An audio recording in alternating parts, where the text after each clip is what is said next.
just looking at you, you don't look like the typical rapper. Mm-mm. You look more like a rocker. Mm-hmm. Now, looking at your history, Mm-hmm. you do have a rock history. Now, explain the transition from the drums to rap, because I've usually, like in rap music, you see the opposite transition. I've seen people like, Method Man and stuff like that get into Right. rock, and then, Right. and, That is funny. but now that I think about it, really, I've people like Linkin Park and people like I've that done have got. that. But even like Ice Cube went into like rock and Right, I shit. forgot about Like- that. Like Yeah. for real, like there's a lot that happened. That's funny. But a drummer, though. Right. Usually you see the vocalist maybe of a rock band. Always. You know what I You mean? never hear of a drummer leaving the drums. Right. Like, you never do. You may hear the drummer maybe going to DJ, Right. Right. because that, with the beats and the... Well, see, that's what I'm finding out more and more every day. That kind of is a good answer to the question, which is that, like, my rapping, when I'm at my best, is when I'm like really going in, right? That's what all my new music is sounding like. It's like me at my best level of rapping, and that what I'm doing and why I have my own distinct way of rapping when I go in is because I'm a drummer, and I think of it like. I think of it like that. So I'm chopping words and I'm going. That's how I do it, right? And I was like stopping myself from doing that for a long time. And I was really using a lot of my rock roots in my previous music because I was making like a lot of my own beats too. So I was still bringing all that. Bro, when I grew up, I was in like a Blink-182 cover band. Like, bro, I'm telling you, like, I'm like a really full music kind of kid. And so I like was stopping myself from so long for really going hard rap-wise. And that's like why I'm shining right now. And people are kind of taking notice lately with my new music is because I'm bringing it back to my drum roots, dude. So it's funny you asked that because I realized it. But I mean, the reason I did it really was because speaking with my hands and my feet like wasn't enough for me. You know what I'm saying? I really needed to clearly state like who I am while I'm here, tell my story, make it live. So you've been rapping and had these rap aspirations even while you were drumming? Or did you get into Yeah, it? a little. Not at first. At first, no. Okay. And I'm from Minnesota, though, so like Atmosphere, right? And POS and Idea and Abilities and Brother Ali, that whole group of like the rhyme sayers movement of rap, like that was always around. When I was in 7th grade, like that was people's like repping that, right? So I was always aware of like not just one side of rap, but like the artsy rap, the Tribe Called Quest kind of stuff. Not just, you know what I'm saying, not just Biggie and fucking Tupac, right?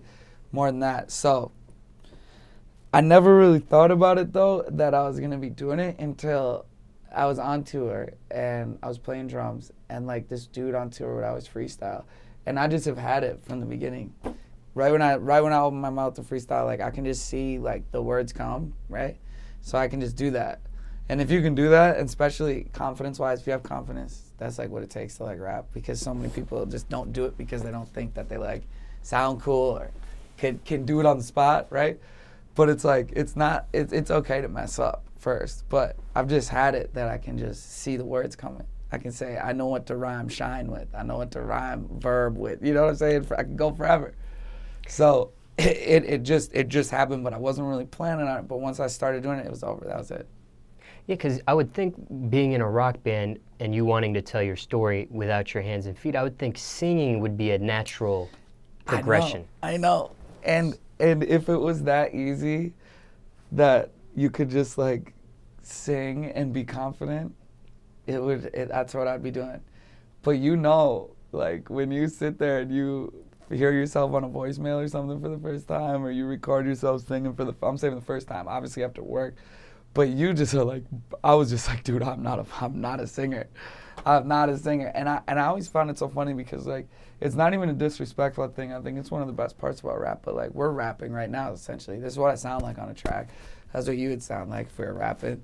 So it's like anyone that's talking like this really can essentially kind of make it happen because it's all poetry too. It's based off that spoken word, you know? So it's kind of natural. But if I could have opened my mouth, bro, and sounded good on a voicemail or something, I'd be singing probably. I probably would.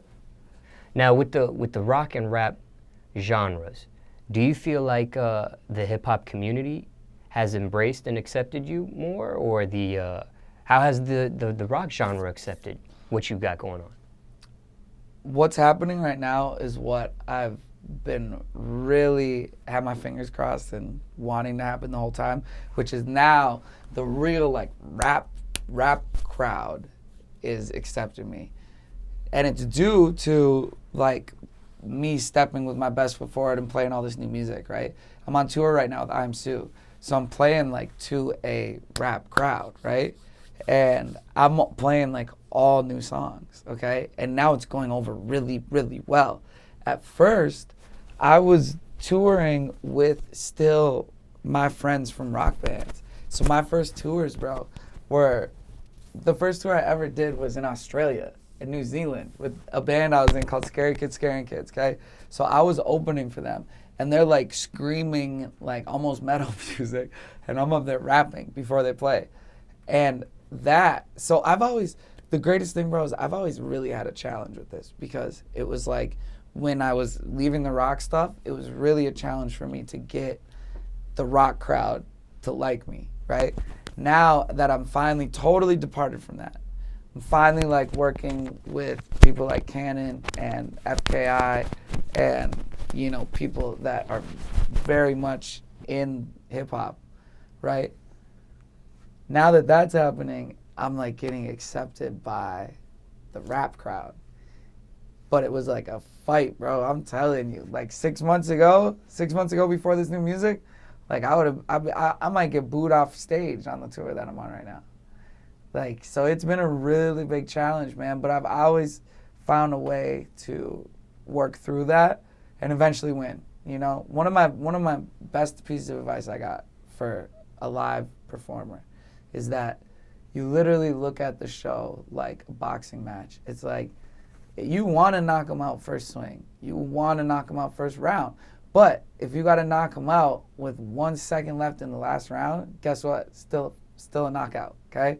So don't give up if they're not giving way. So like, you know those artists that go out there and they play one song and the people aren't really into it and they're just like, oh, well, you know, I give up. You guys don't like me. Like, can't be like that.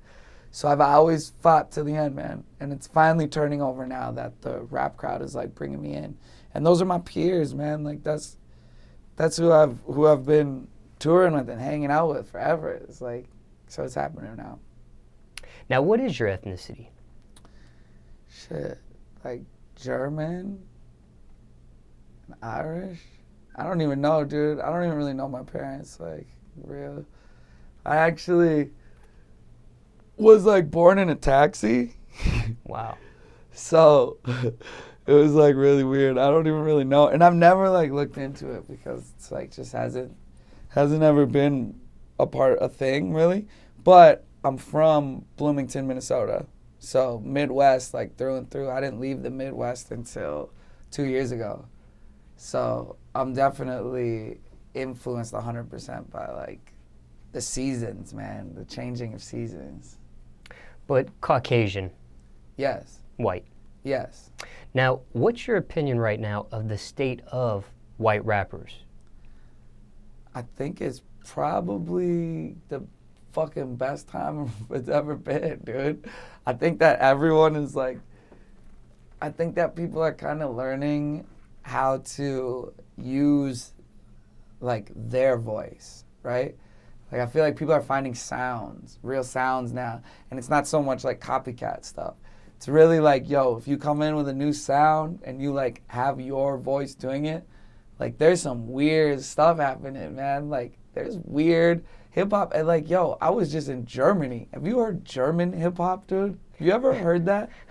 No, I haven't. Me personally, no. Outrageous. It's like the hardest shit I've ever heard in my life. But it's like their voice. You know what I'm saying? And so I think it's probably the greatest. Let me think of something that I really like right now. Like Post Malone's new project's fucking awesome. And I really like Logic a lot. I think he's an amazing rapper. Yeah, so I think it's really good, dude. Now, when it comes to your lyrics and so Yeah. on and so forth, what's your stance on the N-word? Shit, I've never done that. So I definitely don't. I don't think that you should be doing that, right? So I can't really speak on that, but I've never done that shit. So it's definitely not a part of my music. Now, let me ask Do you. people be doing that? Yeah, there are some white rappers that have used the N-word. Who? Like, Like what? Oh, like Stitches or something, huh? Stitches, I believe, used it before. And do you remember V Nasty from Oh yeah, Cali? oh yeah, of course. She used it. Yep. And she's done records with She did Gucci, with Gucci, man. yeah, she did a whole project with Gucci. Gucci. Yeah.